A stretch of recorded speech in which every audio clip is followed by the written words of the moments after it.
Bonjour, chers Ukrainiens.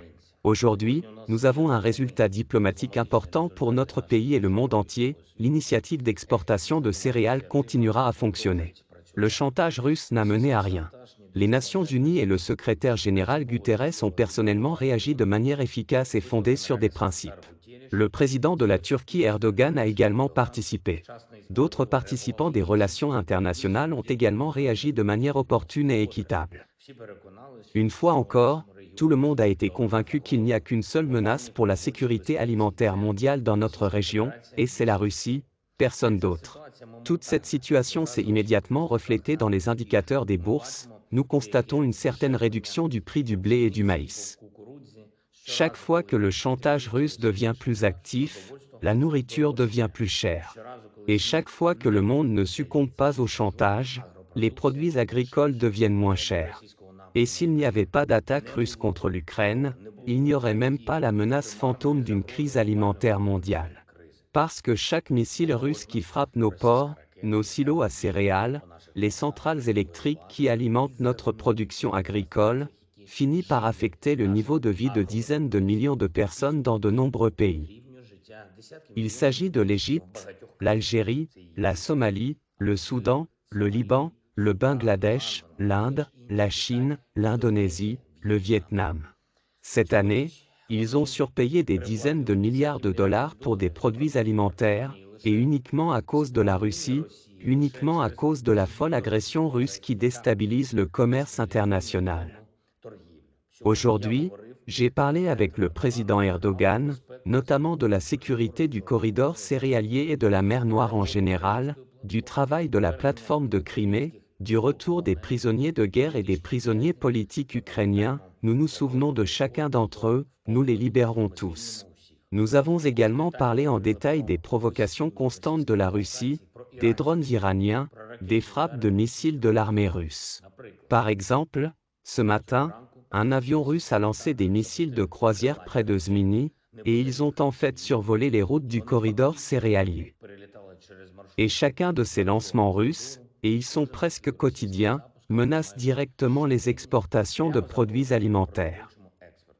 Et il est de la responsabilité des partenaires de travailler ensemble pour réduire la menace russe. Aujourd'hui, j'ai tenu l'état-major du commandant en chef suprême. L'ordre du jour de la réunion est assez évident.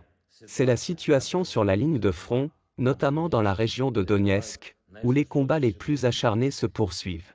Au passage, je tiens à souligner la constance des combattants de la 10e brigade séparée d'assaut en montagne et de la 79e brigade séparée d'assaut aérien qui ont repoussé les attaques de l'ennemi dans la région de Donetsk. C'est particulièrement difficile là-bas ces jours-ci, des dizaines d'attaques russes chaque jour. Nos gars tiennent bon et ne lâchent pas un seul centimètre.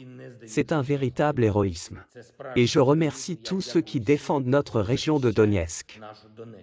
Bien entendu, nous avons également examiné la situation dans d'autres domaines, la région de Kharkiv, la région de Luhansk, le sud du pays, la situation à nos frontières. Nous renforçons nos positions partout et travaillons pour l'objectif principal, la libération complète du territoire ukrainien.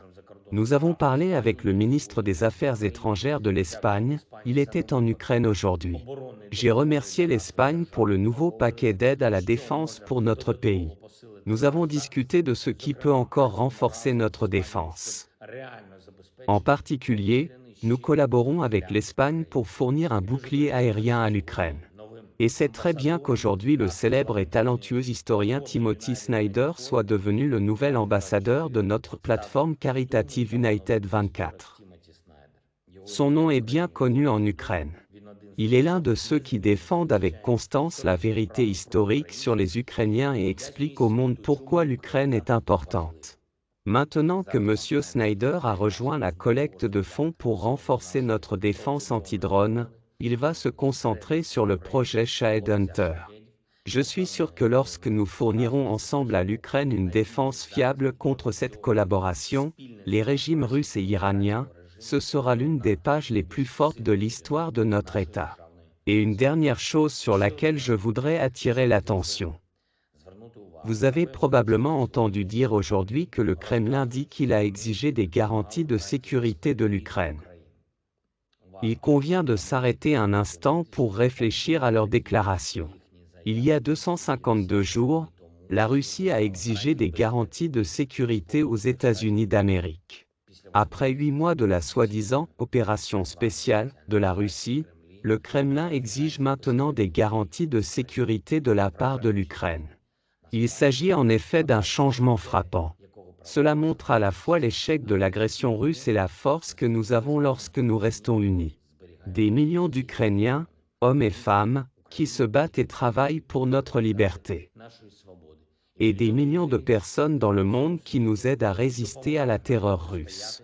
Ensemble, nous assurerons la défaite de l'État terroriste et la punition de la terreur.